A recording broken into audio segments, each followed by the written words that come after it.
మరలా చిగురించబోతుంది. గొప్ప దినాలను చూడబోతున్నావు. నీ యేసుకు సమస్తము సాధ్యమే. గుడ్ మార్నింగ్ దేవుని ప్రియ కుమారుడా, గుడ్ మార్నింగ్ దేవుని ప్రియ కుమార్తె. Special good morning to you. సొమ్మసిల్లిపోయిన వారికి దేవుడు తోడుంటాడు. దేవుణ్ణి వెతకవారు దేవుని ఇప్పుడు కనుగొంటారు. నువ్వు సొమ్మసిల్లిపోయి ఉన్నావా? నీ జీవితంలో కృంగిపోయి ఉన్నావా? దేవుడు నీకు సమీపంగా ఉన్నాడు. లేఖనాలు చెప్తున్నాయి ఆయన మన బంధువు అని. లేఖనాలు చెప్తున్నాయి ఆయన మన తండ్రి అని. మనల్ని ఎప్పుడు విడిచిపెట్టి వెళ్ళిపోడు సంగమా. ఈ విషయాలు హృదయపు లోతులోకి మనం తీసుకొని వెళ్ళాలి. మన హృదయానికి మన 10 మార్లు చెప్పాలి, దేవుడు నీకు తోడై ఉన్నాడు. నమ్మశక్యంగా అనిపించవచ్చు, నమ్మడానికి వీళ్ళేంటి అనిపించవచ్చు, కానీ నమ్మాలి. నమ్మడానికి బలం తెచ్చుకోవాలి. చూడండి, ఈ ఉదయం ఒక మాట మీకు తెలియజేస్తూ చూపిస్తూ మిమ్మల్ని బలపరచడానికి ఇష్టపడుతున్నాను. ఆదికాండము 17వ అధ్యాయం, ఆదికాండం 17వ అధ్యాయము 2వ వచనం ఈ విధంగా ఉంది. నిన్ను అత్యధికముగా అభివృద్ధి పొందించదను. నిన్ను అత్యధికముగా అభివృద్ధి పొందించదను. దేవుడు తెలియజేస్తున్నాడు నీ గురించి, నీతో మాట్లాడుతున్నాడు. అయ్యా, నేను అత్యధికంగా అభివృద్ధి పొందిస్తాను. నువ్వు అత్యధికంగా అభివృద్ధి పొందబోతున్నావు. నువ్వు అనుకుంటున్నావేమో నీ కుటుంబం అంతా నీకు ప్రతికూలంగా ఉంది కనుక వీరు ప్రతికూలంగా ఉండి నీ అభివృద్ధిని అడ్డేస్తారేమో. చూడండి, ఈ లోకంలో మనం చాలా అనుకుంటాం, వ్యక్తుల మీద ఆధారపడి బ్రతకాల్సిన పరిస్థితికి వచ్చేసాం. వారు అంటున్న మాటలు బట్టి నా జీవితం ఉంది, వారి శాపాలు, వారి మంచి మాటలు, వీటి మీద నా జీవితం ఆధారపడిందని చెప్పి నువ్వు అనుకుంటే పొరబడ్డావు. నువ్వు యాక్చువల్గా దేవుని లేఖనాలు చెప్తున్నా అలా మన జీవితం లేదు. ఎలా ఉంది మన జీవితం? మన జీవితము దేవుని మీద ఆధారపడుతుంది.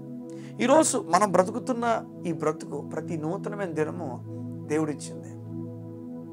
మనకు వ్యతిరేకంగా తిరిగిన వాళ్ళకి కూడా దేవుడు ఇచ్చాడు. వాళ్ళకి వారి దినాన్ని కోపతాపాలతో, ఈ లోకపు బాధలతో, ఈ లోకపు వ్యసనాలతో, ఈ లోకంలో మనల్ని బాధ పెట్టడానికి వాడొచ్చేమో, మనం అలా వాడకూడదు. మనం దేవుని కొరకు వాడడానికి ఇష్టపడాలి. దేవుడు మేలు చేసేవాడు. మంచి శ్రేష్టమైన బహుమతులు, శ్రేష్టమైన ఈవులు పరలోకమందున మా తండ్రి నుంచి రావాల్సినవే. నీకు దేవుడు చెప్తున్నాడు, నీకు ఇవ్వబోతున్నాడు. నిన్ను గొప్పగా అత్యధికముగా వర్ధిల్ల చేయబోతున్నాడు, అభివృద్ధి చేయబోతున్నాడు. అభివృద్ధి ఎక్కువ పోతుంది అంటే క్రమీపాన అత్యధికంగా నువ్వు వర్ధిల్లబోతున్నావు. బ్రదర్, నేను నమ్మలేకపోతున్నానండి, నాకు నమ్మకం కుదరట్లేదండి. అయితే నమ్మకానికి ఒక మాట నేను చెప్తాను వినండి. మాట ఏంటంటే, చూడండి, మీరు ఒక వ్యక్తికి అప్పు అయి ఉన్నారు. ఒక 1 లక్ష రూపాయలు మీరు కట్టాల్సింది. ఆ మంత్ మీరు కట్టాల్సిన పని వస్తే మీ దగ్గర డబ్బు ఉంది, మీరు కట్టడానికి సిద్ధంగా ఉన్నారు. ఆ సమయంలో ఆయన ప్రతి మంత్ కూడా మీ దగ్గర డబ్బులు తీసుకెళ్తున్న ఆయన ఆ మంత్ మీకు కాల్ చేసినప్పుడు మీరు చెప్పారు ఆయనకి, ఇలా డబ్బు రెడీగా ఉంది, వచ్చి తీసుకుని వెళ్ళంటే ఆయన ఇప్పుడు నేను రాలేకపోతున్నాను, ఇలా పొలాన్ని ఒక ఆయన వస్తాడు మీ దగ్గరికి, బ్లూ బైక్ వేసుకుని వస్తాడు. ఆ బ్లూ బైక్ వేసుకొచ్చే ఆయనకి ఆ డబ్బులు ఇచ్చేస్తే నేను తీసుకుంటానని చెప్పాడు. ఆ 1 లక్ష రూపాయలు మీరు సిద్ధంగా ఉన్నారు, పట్టుకొని మీ చేతితో పట్టుకొని రెడీగా ఉన్నారు. ఎవరో వ్యక్తిని చూస్తూ మొత్తానికి మీ ఇంటి ముందు ఒక రెడ్ బైక్ ఆగింది. ఈ రెడ్ బైక్ ఆగినందుకు మీరు వేగంగా వెళ్ళి ఆ రెడ్ బైక్ ఆగిన వ్యక్తికి మీరు 1 లక్ష రూపాయలు ఇస్తారా? ఇవ్వరు. చూసారా, ఇవ్వరు. ఎందుకు ఇవ్వరు అంటే కారణం, ఆ రెడ్ బైక్ అని ఆ వ్యక్తికి చెప్పలేదు. ఏ బైక్ అని చెప్పాడు? బ్లూ బైక్ అని. అయితే ఇంకొక 2 నిమిషాల తర్వాత ఆ రెడ్ బైక్ వెనకతల బ్లూ బైక్ ఆగింది. ఇప్పుడు మీరు చెప్పండి, ఈ బ్లూ బైక్ ఆయనకి ఇస్తారా? ఇవ్వరా? 100% ఇస్తారు. వేగంగా వెళ్ళి మీరైనా పలానా వ్యక్తి, పంపబడిన వ్యక్తిని అడిగి అది ఇచ్చేసి మీరు ఆయనకి అందజేయండి అని చెప్తారు. చూడండి, బ్లూ బైక్ వ్యక్తికి మనం 1 లక్ష రూపాయలు ఇస్తున్నప్పుడు మనం చాలా ధైర్యంగా ఇచ్చేస్తున్నాం. ఇంత ధైర్యం, ఇంత నమ్మకం ఎలా పుట్టేస్తుంది మనం చెప్పండి? ఆ ధైర్యం, నమ్మకం గురించి ఏం చేయడం వల్ల మనకు నమ్మకం పుట్టింది?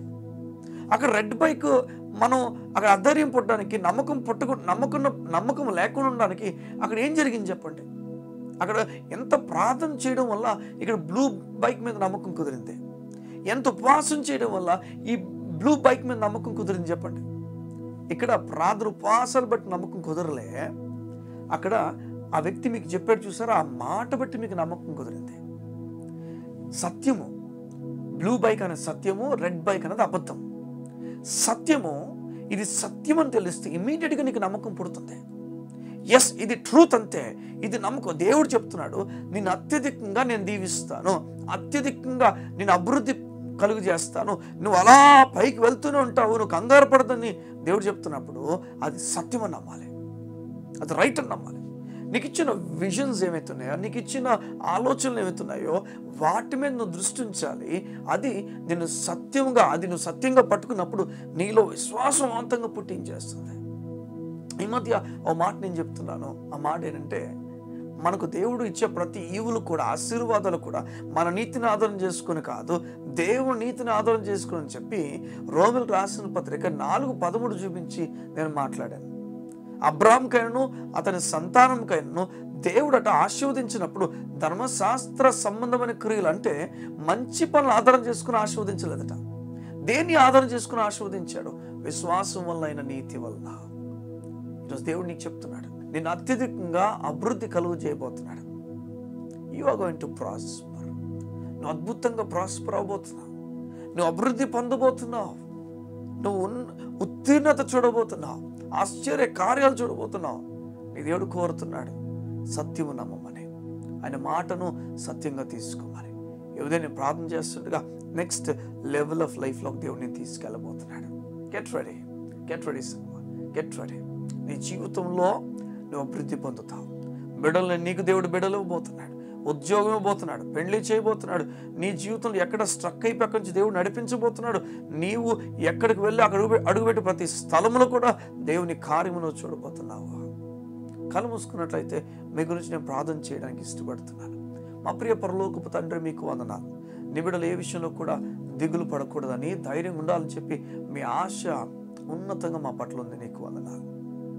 ఈరోజు నీ బిడ్డలు ఏ చోట అయితే ఆధారపడిపోయారో, ఏ చోట అయితే ఇక్కడి నుంచి ముందుకు ప్రయాణం లేదని, ఇక్కడి నుంచి ముందుకు ఇంకా వెళ్ళలేమని దిగులు పడిపోతూ ఆలోచిస్తున్నారో, అన్ని సందర్భాల్లో నీ బిడ్డలకు నెమ్మది ఇవ్వండి, ధైర్యమును సమాధానం ఇవ్వండి.